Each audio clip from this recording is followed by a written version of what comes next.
Hello guys, Andrew here. Welcome back to Drew Tutorial. And in this video, I'm going to show you how you can download and install WhatsApp on your Windows PC or laptop.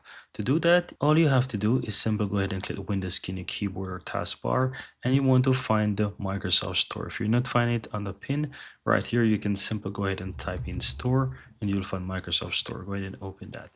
Once the Microsoft Store is open, guys, you can easily go ahead and use a search and start typing WhatsApp. You will see WhatsApp as an app. Click on it. In my case, it is currently showing that I can open it because I already have it installed. And in your case, you will see the option to get it, right? So all you have to do is simply go ahead and click get so that you can get the WhatsApp application downloaded and installed on your PC.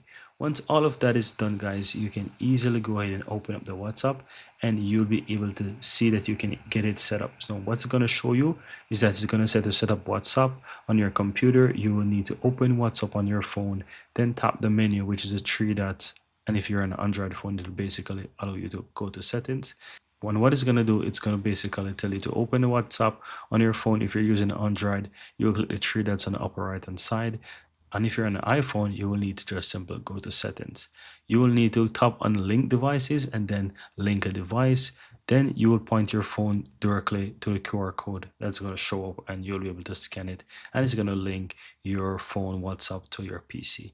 Once all that is done, as you can see, I have it pinned here to my PC. You can always go ahead and right click and pin any application. You'll be able to see the pin to taskbar, and that's going to make it very easy that whenever you want to open it, you can quickly open WhatsApp and you can use it right away. But that's pretty much it, guys.